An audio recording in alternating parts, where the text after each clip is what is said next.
You're listening to the Online Marketing Made Easy podcast, episode number 45.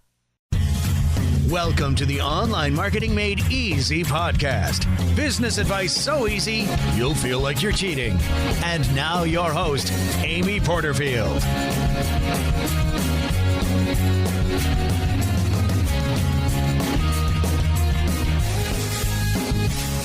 Hey there, Amy here, and welcome to another edition of the Online Marketing Made Easy podcast. Now, today's episode is extra special because I'm introducing some brand new content that I've been working on for a while. The content is focused around the 3 stages of your online business. And I've been working on this content because my goal is to help you spend your time more strategically, spend your money more strategically, and make sure that you know when to work on a project and what to work on, depending on where you are at specifically in your business. Now, if I had a blueprint like this when I was just starting out, I know for a fact I would have spent my time differently, my money differently, and I would have seen results more quickly. Now, the thing is, I really started to create this content because I wanted to give you more confidence. It's no secret that we all become more confident in our business when we know what we're doing is the right thing to do, meaning it's right for us, it's right for our audience, and it's getting results. And when you're building a business, there are a few things that come up that you don't know what you don't know. And so I want to help you fill in some of those blanks as well and really eliminate some of the stress and overwhelm you have as you're building an online business. Now, today, we're actually just going to review the stages, and I'm going to make sure you understand what each stage looks like so you can identify yourself in the specific stage where you're currently at. But here's the deal. In the coming months, I'm going to drill down on these stages even more because in each stage, there's actually different levels. And there's specific marketing strategies that you must focus on in order to build a solid foundation for your business and move on to the next stage. So you might be in the monetization stage now, but you might have missed 4 or 5 things in that startup stage that will really help you increase your revenue in the monetization stage. So there's definitely different things you should be doing, and I'll explain what those things are and why you should be doing them to get bigger results in your online business. That's actually coming in the coming months. But for today, like I said, we're going to drill down on these stages and really help you understand what they look like and what's most important for each stage. Now, to help me go through these stages, I've invited my great friend and mentor, Marie Forleo, to actually offer insight and her feedback based on her own experience of going through these different stages. She's since over the years built a multi-million-dollar business, but there was a time where she was deep in the trenches starting her business, list building, figuring out programs and products, figuring out how to start a blog, what to do on video. All of that happened during the course of her growing her business, of course, and she's going to shed some light on that. Now, if you don't know Marie actually was named by Oprah as a thought leader for the next generation and one of Inc.'s 500 fastest growing companies in 2014. Now, she has a pretty big mission for her business. Everything she does is to help you realize your greatest potential and use your unique talents to change the world. Now, she teaches through her award-winning show, Marie TV, and she also has an extremely popular training program called B-School. I invested in the very first B-School program, and it truly shaped the success of my business. So that's why I'm so excited to bring you Marie today, because she can offer so much insight and feedback in terms of what these stages look like and how to navigate through them gracefully. Now, in addition to that, today, Marie just launched a free video mini training series all about building your business online. And a lot of the things we're going to talk about, the stages of your business, you can see in the content she shares in this free mini training series. So you can get it at amyporterfield.com/Marie. So just amyporterfield.com/Marie. It's free. And like I said, it's a 3-part mini training session all about building your online business. Now, it's only up for a limited time, so definitely make sure you go and sign up so you can get the free mini series before it comes down. So now it's time to jump into the interview so we can investigate these 3 stages of your online business and offer some insight and tips to help you make a bigger impact in all you do. Here we go. Marie, thanks so much for being here again. I'm so excited you're here. Oh, I'm honored to be back for a return. Thank you for having me. Well, this is going to be awesome because we're doing things a little bit differently. As I mentioned in the intro, we're diving into these 3 stages of an online business. But before we dive in, I want you to share with people, just in case there's a few people that are new to you and your business, tell us a little bit about what you do in your business today. My business is all about helping people reach their greatest potential and really use their gifts to change the world. So whether that means learning how to start or grow a business, whether they want to make some major change in their career or their relationship or their lifestyle, or they just want to bring more soul and more passion and more fun to everything that they do, my business is all about giving people the tools and the strategies and the resources to create real and lasting change and make those things happen. And you do that how? So we have our show, which I love. It's a weekly online show. It's actually an award-winning show. It's called Marie TV. And every single week we have a new video where I some cues, meaning people ask some questions about how to get things done in their life, and we give them the best answers we can. We have incredible guests that come on because obviously I don't know everything. No one in the world knows everything. So we try and find really smart people with awesome ideas that can really create change. We also do that through our newsletter, through social media. And of course, we have this incredible program called B-School, Online Business School for Modern Entrepreneurs. And it really gives people the concrete tools and really a system for if they have a gift, they have a business, or they have a concrete idea, and they want to use the modern tools of entrepreneurship, like the internet and social media, and being able to use all this digital communication to get their business, their products, their ideas out there. And do it in a way that's classy, that's elegant, that's full of heart and soul, and that's full of personality. We show them how to do it. Now, I've been through B-School a few times now, and so we're going to talk about that a little bit today. But the reason I chose these 3 stages of business for us to kind of dive into is because what you teach in B-School is directly related. A lot of the people that go through B-School are in usually one of these 3 stages, probably in stage 1 or 2. And so they can really relate to what you're teaching because they are in the trenches right now. So I thought that would be a perfect fit there. But before we go any further, you've got to share that stat. I don't know where I saw it. Something about the kind of traffic Marie TV is driving versus New York Times. Oh, yeah. Actually, that's a really fun thing. It was just the other day. You know, there's 2 people in the world, 2 of my personal heroes, Nicholas Kristof and Sheryl Wudunn. They are the co-authors of 2 best-selling books, Half the Sky and A Path Appears. They're also Pulitzer Prize winning journalists, and they're amazing. Anyway, I was at the NASDAQ yesterday helping Sheryl ring in, the start of the bell. And I was there because we had done an interview with them on Marie TV. And their PR team came up to me and they said, thank you so much for all your support. Everybody on our team loves you. And they said, check this out. We ran our social media reports. And, when the book launched, A Path Appears, there was a spread on it in the New York Times.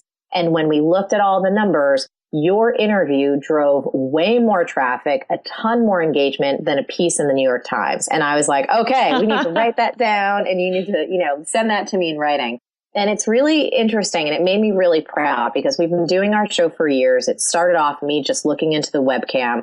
It's evolved. It's grown over time. But it really makes me proud because everyday people like you, like everyone listening right now, when you're passionate about something, when you want to make a difference, when you want to get a message or an idea out there, you don't have to be major media. And in fact, the little people like me, are crushing major media when it comes to impact, when it comes to engagement, when it comes to reach. And I thought that was really, really exciting. So exciting. I love to hear that. It speaks volumes. So congratulations on that. So well deserved and just an exciting stat to throw out there.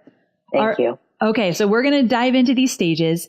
Stage number 1 is the startup stage. So I'm going to give everybody a little bit of, just paint a picture about what this stage looks like. And then we're going to dive into what Marie's business looked like when she was in this stage. Because as I mentioned earlier, Marie's business is highly evolved from where she started, and it's extremely, extremely successful. And she's done all of this online. And so she's a perfect example of what a business can do through the different stages. So that's why I wanted to do this today. So startup stage, here's what it looks like. During this startup stage, you're testing the waters a bit as you start to create a viable online business based on the ideas, passions, and skills you have.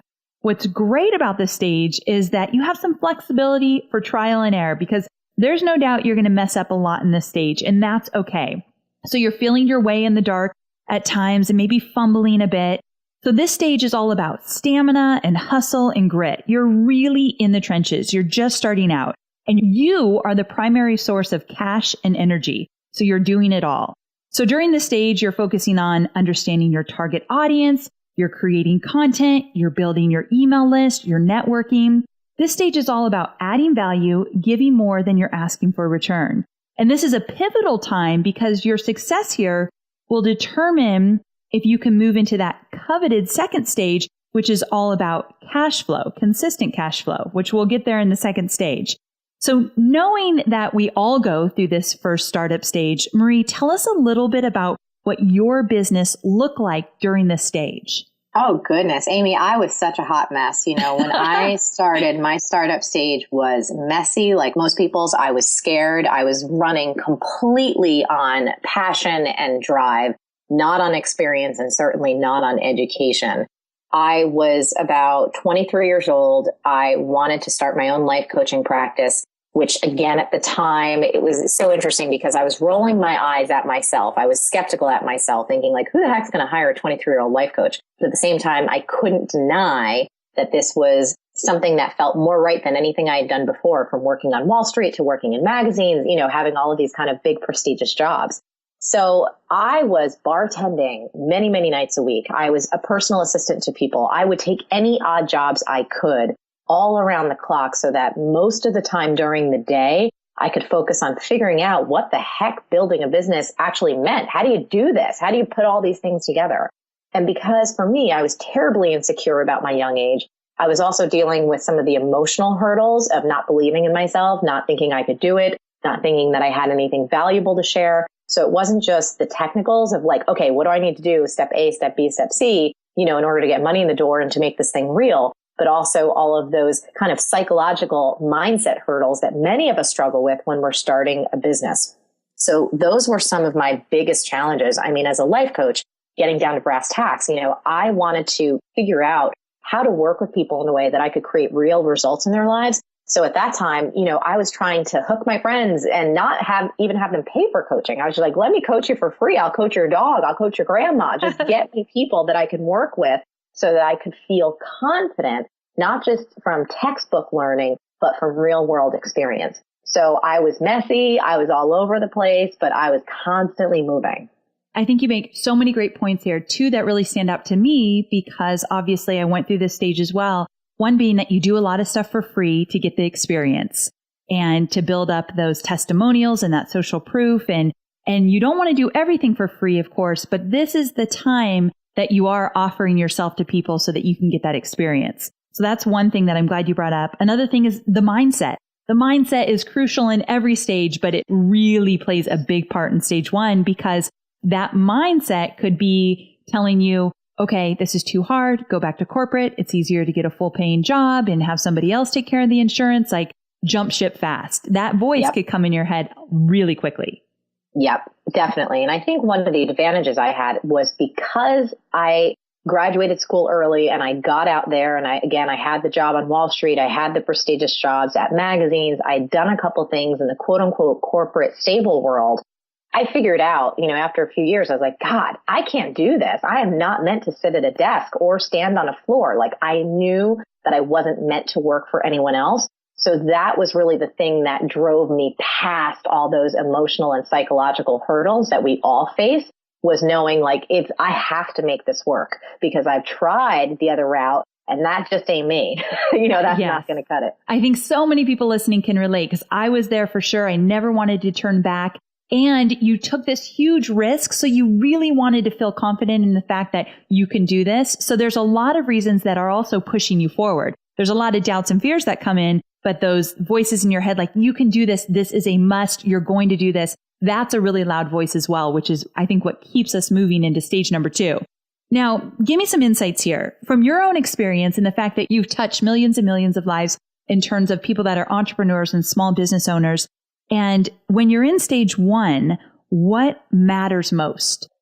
Really, it's discipline and developing habits. So I am so grateful that my early coach training, one of the things that they cemented into our minds was the importance of an email newsletter. Now you got to get, this is like back in early 2000s, like 2001, where email newsletters were like, oh, what is that? Yes. You know, like you're looking at it like it's an alien. No one had them. It was insane. And I remember developing the habit of creating consistent content.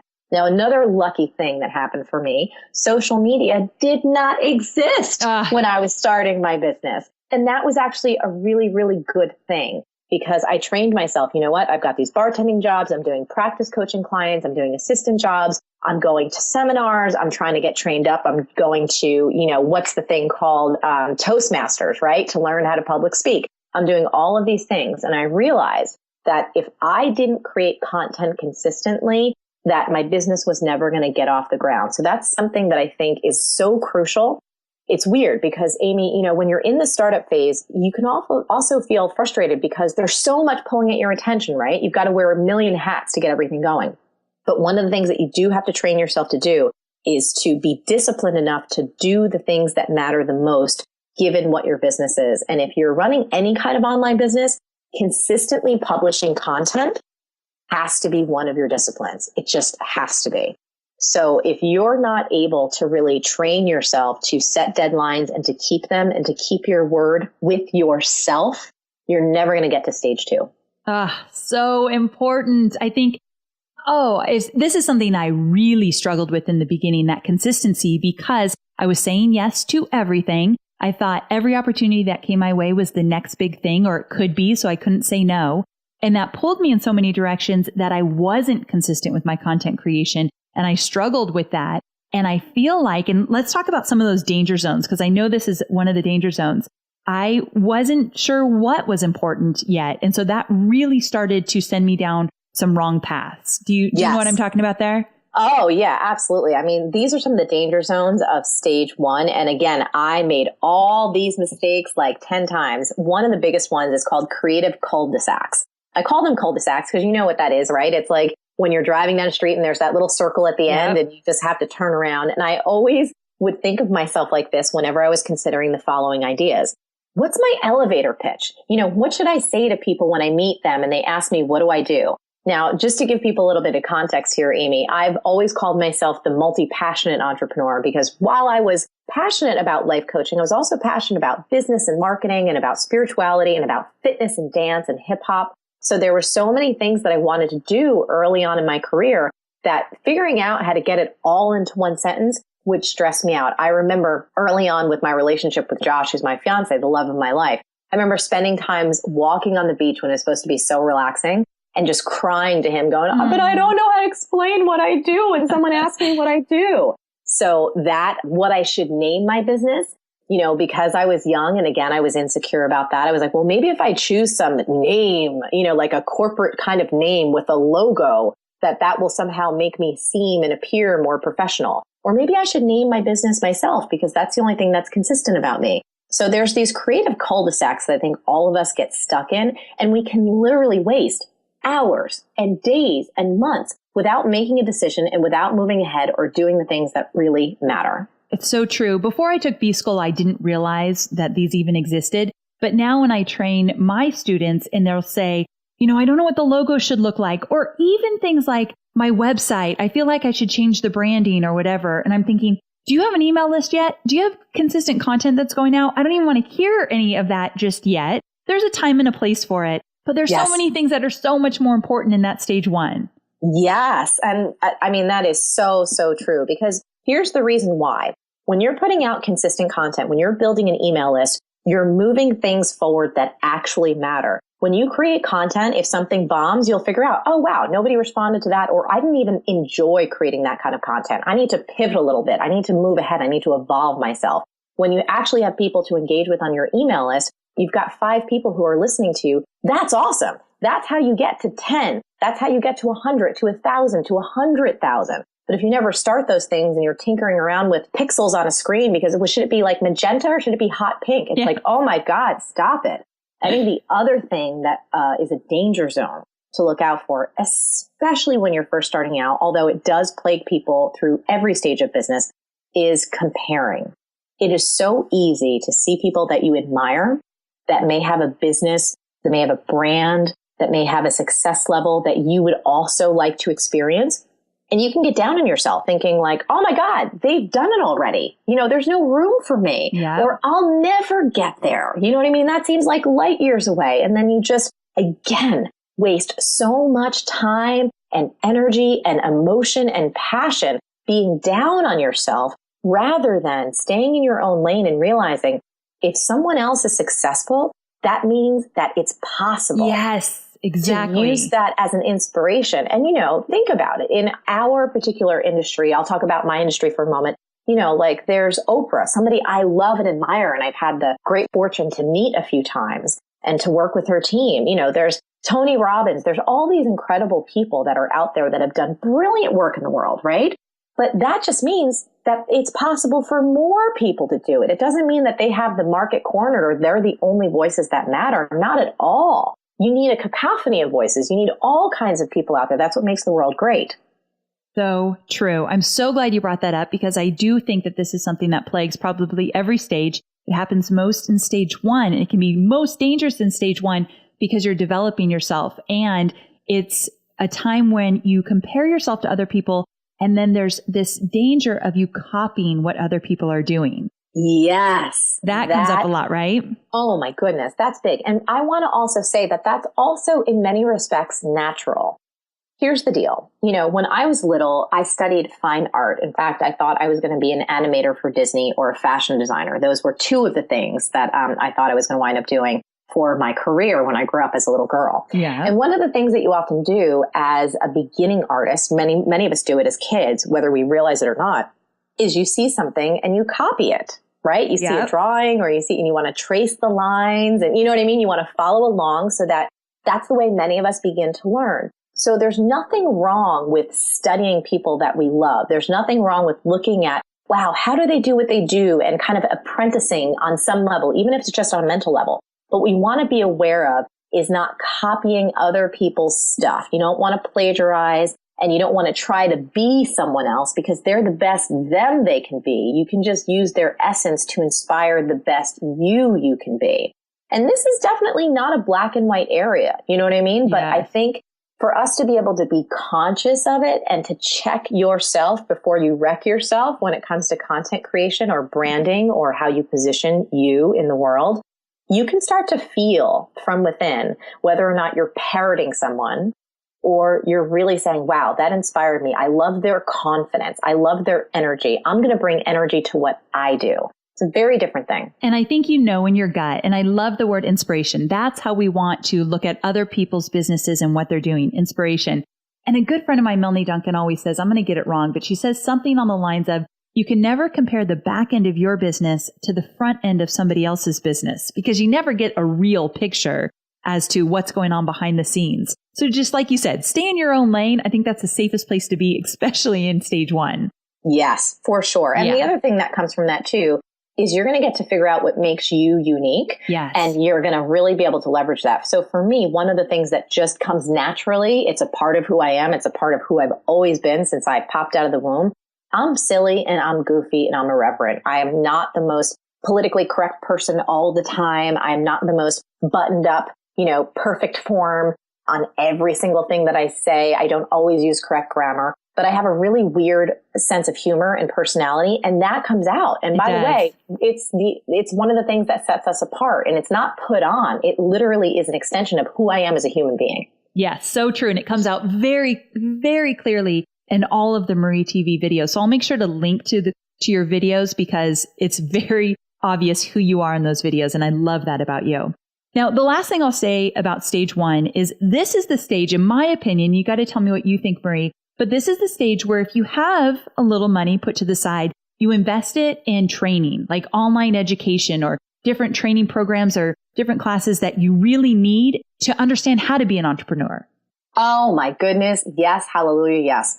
So one of the reasons that I worked so hard wasn't just to fund my business, like, to save up a couple $100 at the time to get someone to build, a very simple website for me. But I was also working really hard to fund my own self-education as an entrepreneur. I signed up for online classes. I would get myself to seminars. I would buy every educational product that I felt called to buy because I wanted to learn how to market. I wanted to understand how to write effective copy, sales copy, this copy, that copy. I wanted to understand how to be a great public speaker if I could. I wanted to understand what it meant to really run a business, all the things that I needed to do. And I was passionate. I mean, I still am passionate. I consider myself a lifelong learner, but you're absolutely right. This is the time to invest in yourself, invest in your own education, because honestly, most schools don't teach this. And even people that come out with an MBA, we've had many people that have MBAs and then have PhDs that actually go through B school and tell us, oh my God, this is worth more than what I spent in those years in those highly academic environments, because this is so much more practical and actionable. So I'm not just saying that about my program. There are many great educational programs out there and many great people that you can learn from if you take the time and the money and the energy to invest. I totally agree. I still invest in a lot of online training programs. I'm more selective now, but I remember my first year, I probably purchased a new one every single month and just poured into it as much as I could. That is truly how I got educated to run this business. So I'm a huge fan of investing in those training programs. Okay. So we're moving on to stage number 2, which is my favorite stage, and that is the monetization stage. And that's the stage where I'm in now. Marie, I really feel, is in stage 3, but the monetization stage, let me break it down for you. And then I want Marie to kind of share what her business looked like during this stage. And just remember that real quick, you can have one foot in one stage and another foot in the other stage, but usually you're spending more time in one versus the other. Also, you can be moving into one stage where you're not really advanced in that stage yet, but you're kind of spending more time there, recently, where I've probably been in this stage for a good 2 years, but I'm still spending time here. So just know that this is very fluid, but there are very specific things that happen in each stage. So in this stage, you're making a profit. You finally cracked the code and figured out how to monetize consistently. This is where you streamline your product offerings. You do more of what's already working, and you focus on the few key components that are actually generating revenue. Now, in the advanced stages of monetization, you start to optimize what's already working for you. You know what works, you've proven it works, and now you have more freedom in terms of creativity and support and cash to optimize what you've created. So again, there's more advanced levels in this stage. Now, with this stage, when you're making money, tell me, Marie, what did your business look like when you first started down in this stage? Oh, it was so exciting, Amy. It is, right? Oh my goodness. The very first kind of group program that I put together was something called Productivity Secrets for Creative Entrepreneurs. This was years ago. It was my first time going all right, I'm going to teach people kind of en masse. And I was excited about it. And I remember getting all these people. I think there's maybe 40 people on the line, which was huge for me. It's quite honestly, 40 people getting together for anyone. I'm clapping because that's an amazing feat. And it was so awesome to realize that I had so much to share and that people wanted to pay attention. And I recognized, wow, if I did this here, I could turn this into a physical product. And I just started cranking out coaching programs. I started recognizing the power of leverage. I started realizing, now I have to tell you, Amy, at my first stage of monetization, I was still bartending a ton. I still had my side gigs. So I have always been the turtle. People may look at me and think I'm the rabbit. I am not. I am the turtle. I am the girl who takes it slow, methodically, strategically, and I build over time. So when I was doing some of my best kind of monetization work, I still had my bartending going and I still had some fitness stuff going. I was beginning to hire my first assistants because I realized I couldn't handle customer service and handle the content creation and the tech and all that stuff. So that's when I realized I needed it to be more than just me.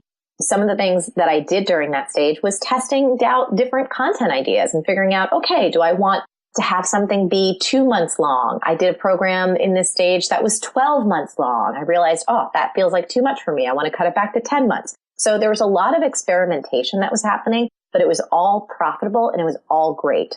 And I was also learning, again, how to be a manager, how to be a leader. Because by the way, I don't consider myself perfect by any means, but I really sucked as a manager and a delegator when I first started out because I was so used to doing everything myself. And I'm such a perfectionist that I didn't want to let anything go. Oh, I bet some people are shaking their heads like, oh, amen. Sing it, sister. Mm-hmm. Yeah, they get it. Mm-hmm.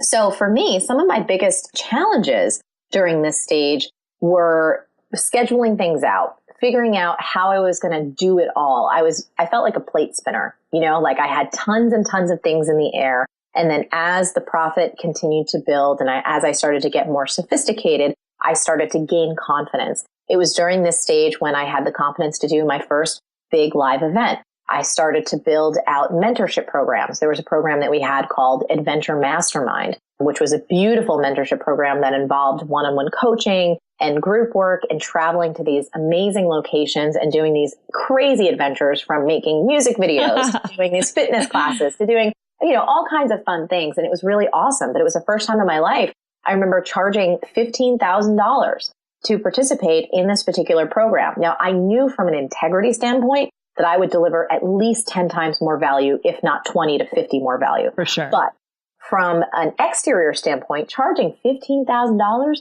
I am a girl that came from very, very, very, very meager beginnings. So I was having this internal conflict with myself about, can I really charge this? Am I really worth it? All those things that kind of happens. There's a lot of growth that happens in this monetization stage. And there's a lot of, I think, figuring out kind of where your sweet spot is, what you're great at, how you can serve people the best. Okay, so when you're in this stage, because there's a lot of different things going on, so I have a bunch of questions for you. The first question would be, where do you think that you should put your focus? Before in stage 1, we were talking about putting our focus, discipline in developing habits. Now that we're in stage 2, what would you say our focus should be? This is where you start getting into really learning how to delegate, really learning how to organize yourself, and really starting to set visions and goals for yourself and your company. And these things are related. Here's why. Most of us start off, right? A one woman or a one man show. We have everything in our head. We're doing everything. And maybe we hire out, little freelance jobs here and there, but we kind of are running the whole ship from our minds. Once your business starts to expand, you have to break the habit of having everything in your own head. You have to get it down on paper and you have to articulate your vision very clearly so that you can delegate effectively. You need people on your team to see the vision of where the company is going so that they can pick up the ball and help you get there. And it's also a really good habit to not expect people around you to be mind readers. That's one of the mistakes most of us make. We're just like, they just don't get it. They're just not doing it. It's like, well, wait a minute. Have you really taken the time to write down exactly what you want, why you want it, why it's important, so that they can execute at the highest levels possible? This is what it really takes to transition yourself from a one-person show into having a thriving company and a thriving team.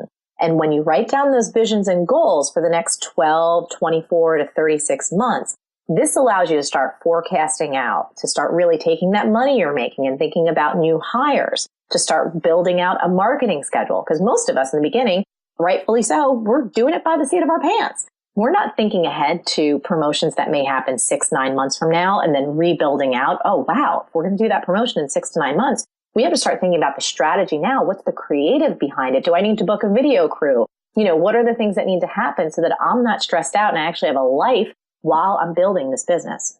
So true. Now, you did something interesting, and I'm pretty sure you did it during this monetization stage, and that is that you actually stopped doing a bunch of things. Like, I was part of your adventure mastermind for 2 years, the best experience ever.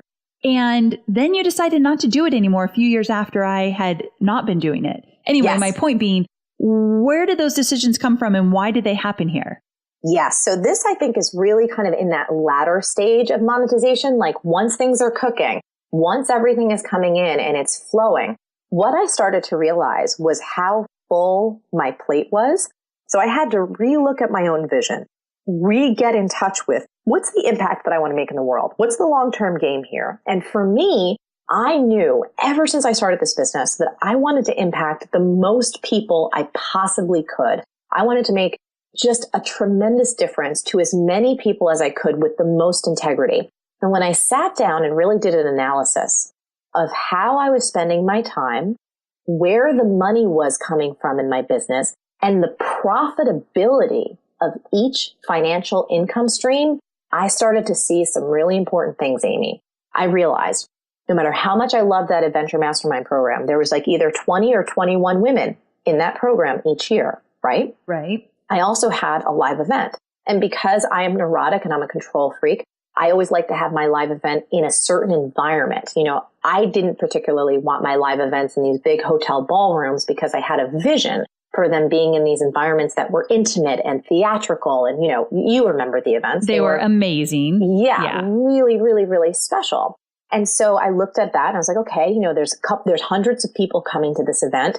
I could live stream, but that would kind of degrade from some of the experience that I want. And I said, okay, let me look at, a program like B School. Wow. We're affecting tens of thousands of lives. And it's a high level, high brand experience. And I really recognize, okay, if I really want to reach this goal of impacting millions of lives in my lifetime, I cannot be spending all this time on revenue streams that eat up so much time, have limited profitability and limited impact. So I killed off offerings. I killed off a couple $1 million a year in revenue when I killed off those offerings in order to focus on excellence and to reach my vision and my goal, both from a financial standpoint, but more importantly, from an impact and a lifestyle standpoint. Oh, it had to have been a hard decision. It wasn't easy, right? Course. Okay. No, of course it wasn't easy. But this is the thing that happens in this monetization stage. You really take the time and look at what you're doing. I think one of the things that happens for all of us as entrepreneurs, we're moving so fast every day. I mean, we're going from the moment we get up in the morning until 11 or 10, 12 at night. And the next day we get up and do the same. And then on weekends, we're like so exhausted, we need to party or just check out for a little bit, you know what I mean? And not think about it. And you just do the same thing when Monday comes again. But it's really important in this monetization stage to stop and analyze and really know your numbers and ask yourself, is this the wisest way to reach my long-term vision and goals? And as you remember, that's where we started off when we started talking about this stage. What do you want? Where do you want to go in the next 12, 24, or 36 months? And are your actions lining you up to get there? And I realized mine weren't. And so I had to make some pretty big changes. So important. So such valuable tips there. Now, one more thing I'll say about this stage, and that is that you had mentioned this earlier. When you started into the monetization stage, you still were bartending. You still were taking on random clients here and there to do a bunch of different things in order to, make money. Yeah. When did you know, okay, I've got to let go of all of this because now it's time to focus on what matters most? Yes, it's a great question. Again, I was one of those people who had side jobs for years. When people complain about their day job, I'm like, honey, don't talk to me about that because I've done that for a long, long time. So essentially what happened was that I got to a place where my fitness and dance career was taking off. I was doing a lot of fitness DVDs. If you go to Walmart or Target, you can still see me really cheesy on covers. Cracks me up. Oh my God. It's hilarious. Huge cheesy smile, like really bad outfit, but awesome dance moves. It's awesome. And I was bartending and I had my coaching business and all these programs. And I recognized, you know what, if I want to make the next leap, and I think all of us have that inner voice that tells us, right? Oh, yeah. Something needs to change. It's time to go to the next level.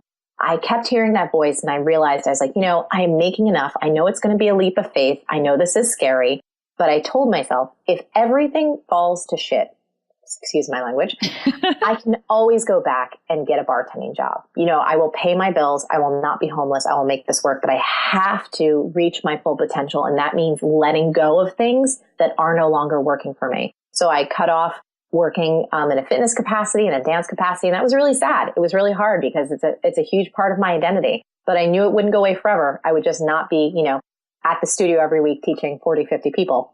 And I let go of the bartending gigs and I said, I got this on my own. And it was a tough decision, but it was obviously one of the best decisions I ever made because I knew in order for me to reach the people that I wanted to reach and make the impact that I knew I was possible of making, I needed to let go of those side gigs. I think this is one of the hardest decisions most people make when they're building their business and they have these side gigs or a full-time job and they're doing things at night. I remember, I think I said this last time we talked, but I wanted to leave Tony Robbins about a year before I actually did. And the only reason why I stayed is because Marie was coaching me at the time and she kept saying, it's not time. You're not ready yet. This is not the time to do it. And you encouraged me to be the best person I could be in that full-time job with Tony Robbins until the day I left. And that was a huge lesson because I had one foot out the door, but I couldn't perform that way. And so there was some integrity there that I had to just stay fully present in that corporate job. stay longer than I wanted, but it was truly the right decision. I wasn't ready to jump off. So yeah, and when you were ready to jump off, you did it. Yes. I remember, it was huge. And I remember dancing around in my kitchen when I let go of the final client, and I turned up the radio really loud and thought, I am so scared, but I'm dancing this out because this was like a big deal in my life. I remember it like it was yesterday. So I think we all remember those big decisions. And one of the biggest decisions that usually comes in stage 2, if you do have other clients, a job, whatever, you're letting them go so that you can move into stage 3, which is what I want to talk about now, which is the expansion stage. Now, I'm not there yet. You are definitely there. So let me tell people what it kind of looks like, and then I want you to talk about that a bit. So although you're never done growing or expanding in your business, especially when you're truly passionate about what you're doing, in this stage, this third stage, you have more financial freedom and creative freedom than you've ever had in any of the 2 other stages. Your mind is more open to think of other opportunities you've wanted to explore. And most people, when they're growing a business, they fail to find the time to celebrate all those big wins. When you get in stage 3, you look back and you know you've done an amazing job. You do celebrate and you do spend time on the things you really love. So you spend more time there. So for you, what does this look like? This is so much fun, Amy. This stage of business for me is really such a joy. It's very exciting. It feels like a huge adventure. You know, one of the things that changed for us, I built this business over a decade from my laptop on my couch. Never had a physical office, never rented anything. I literally didn't even have office space in my own house until less than a year ago. Whoa. It literally all happened at my couch or at my kitchen table. I kid you not. Friends would come over and they'd be like, oh my God, the size business you run, you have nothing. You have nothing. So this stage for me, just last year, we invested in our own studio in New York City. And primarily that was instigated because of how big and important Marie TV has become to our business. And we love Marie TV, and we just wanted to have a regular home to shoot in. You know what I mean? We wanted to have a regular place where we could always have our set and we could have, fun things happen and things like that. So for me, having an actual physical office was something I never even wanted or dreamed of, but now we have it and we absolutely love it.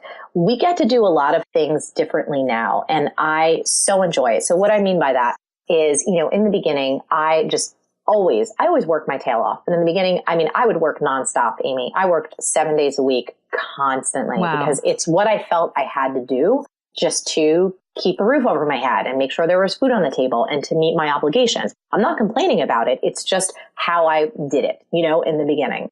And now things are different. And now I have a team, and I have an amazing team. And I'm very, very conscious of making sure that their lifestyles are fantastic.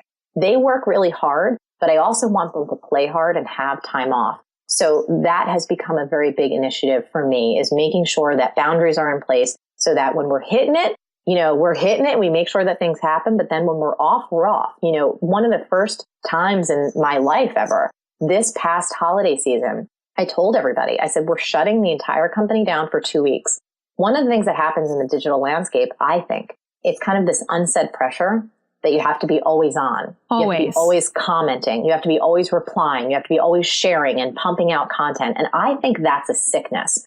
I do not agree with that philosophy at all. I'm a very engaged person and a very caring person, but I am not a one-dimensional person, and I am not going to follow the herd. So I told the girls, I was like, we are going to shut this entire thing down. Nobody's on email. Nobody's doing anything. No small children will die. We happen to run the kind of business that life and death are not based on whether or not a tweet goes out or an email goes out or a funny video goes out. So we're going to set ourselves up to completely unplug.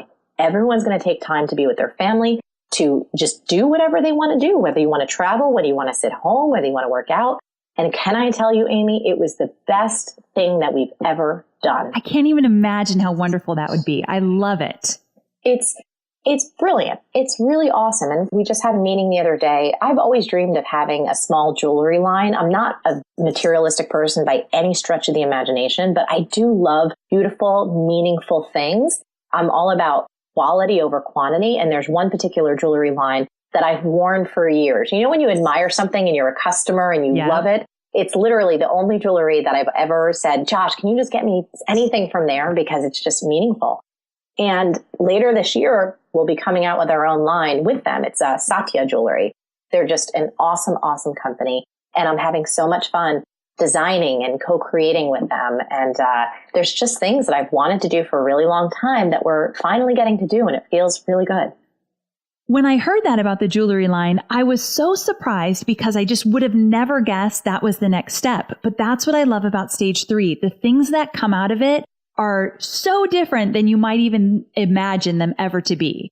And so that's where things get really fun. I mean, of course, during stage 1 and stage 2, you want to find that downtime. You want to find the margin. It doesn't come as easily, and it's probably not going to be shutting down the business for 2 weeks. But there are pockets of time that you can take those breaks. Stage 3 is where you really, really got to reap the rewards of everything you've created. And I feel like you've been doing that, but also you're not backing down. You're going full force, and everything that you've created has gotten even better. So we've got to talk about that. We're going to wrap up, but you've got to tell me about, you have a video series, a free video series that's coming out literally today. I'll link to it in the show notes. But here's the deal. It is such an amazing video series. I'm going to let you talk about it, but I got to talk about it too. Because one, I've already watched it, gone through the whole thing. And when you talk about stages of business, if you're listening and you found yourself in one of those stages, or maybe one foot in one stage and one foot in the other, these videos that Marie created, totally free, they support the stages of business. They help you move through more gracefully, with less stress, and more strategically. So that's why I'm such a huge fan and why I want to promote the video series. But you tell me a little bit about it as well. Oh, yeah. I mean, we created this free video series. Really, it's designed in conjunction with B-School. You know, one of the things I stand for, Amy, is I have a very unique style, and I'm so committed to creating extraordinary content and really creating things that move the needle ahead for people, whether you pay me or not. That's what our whole team does. We want you to have an absolutely outstanding experience with us, whether or not, again, it's something paid or it's something free. So what we want to do with this free video series is teach people all about the pillars of building an online business. This is exactly the 6 pillars of what you need to do in order to build a business that runs. And it's not about the kind of shiny tools or latest tech things, because all of those things change. What I wanted to teach people was the underpinnings, the timeless principles and strategies that no matter where you find yourself, any stage of business, or no matter what happens with technology, doing business is about understanding people. And it's about understanding how to pay attention to the critical few things that are really important so that you can ignore all the noise that isn't. So this video series walks you through the 6 pillars of building an online business.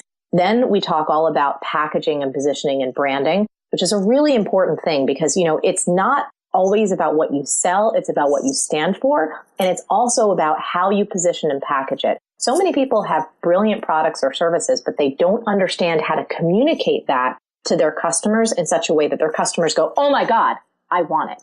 And You've got to be able to make yourself set out from the competition, not in a way that's just like, oh my God, look, we're so much better. But really that leverages your unique strengths because you have them. But most people don't know how to really leverage that to set themselves apart. So we cover that. And then one of the things that I love that we talk about in the video series is really the common mistakes that hold people back from reaching the levels of success and impact that they're capable of. It's all of those mindset things and the doubts that can, again, stop us. It keeps us small. It keeps us not taking that next step, not letting go of the things that we know we need to let go of, whether that's somebody else's opinion of us, whether that's a job, whether that's a client, whether that's an idea, even a first business that we started and we should move on to something else because now we're evolved. We really walk everybody through some of those common mistakes and really how to go over them. It's fantastic. And of course, during the video series, you'll tell people about B-School. It's not open yet, but it will be soon. And so people can explore that and see if it's the right fit for them. Just a reminder, you can get Marie's free video series at amyporterfield.com/Marie. So I can't even express how much I love this free video series. It's completely top notch. You wouldn't expect anything else from Marie. And I'm a huge fan. So that's why I wanted to make sure we brought Marie on here. I thought we could do something fun and different. And this is probably going to be my favorite podcast. Don't tell anybody else, but this was good stuff. Oh, you're so sweet. And I do want to say one other thing if we have a moment. You know, what I love about the 3 stages that you created, Amy, and one of the things that I noticed, you know, something else about stage 3, and we can all find ourselves there. First of all, about stage 3, it's really about continuing to pay attention to what you want, because as everyone listening here, you're going to be successful and more opportunities are going to come your way. But it's so vital that you get clear for you what your vision is, where you want to take your life and your company. Bigger isn't always better. more isn't always what you want. And you've got to really be willing to listen to your own intuition to build the business that you want. And the other thing about these 3 stages, I think all of us continue to go through them on a cycle. I'm in stage 1 again in some ways when it comes to like the jewelry side or some of the other things that we're doing where we're in new territory. So I think the framework that you created is so brilliant, and we all can find ourselves circling through them as we go on our entrepreneurial journey. So well said. I'm so glad you brought that up. I was going to mention that. So that is such a perfect way to end this. Thank you so much, Marie. I really appreciate you spending the time coming on here with us. And I cannot wait to see what you create, even beyond what you've already done. So good luck in all you do. Thank you so much, Amy. Thanks for having me on. Take care.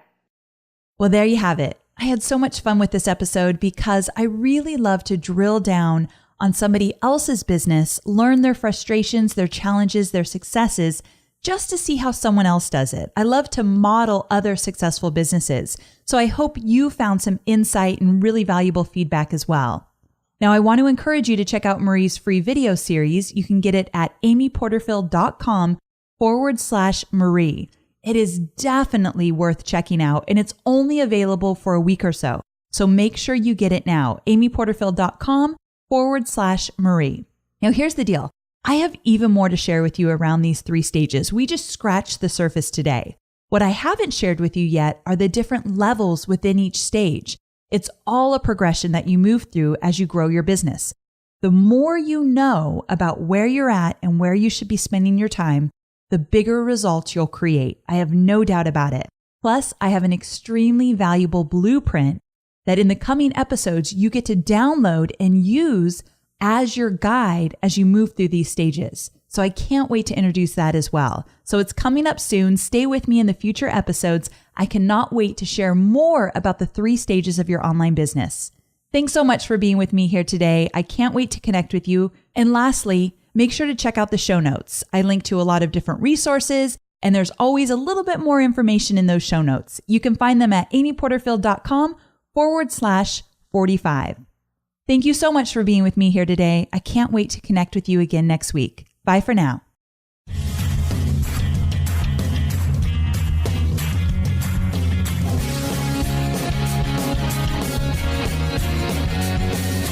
Thanks for listening to the Online Marketing Made Easy podcast at www.amyporterfield.com.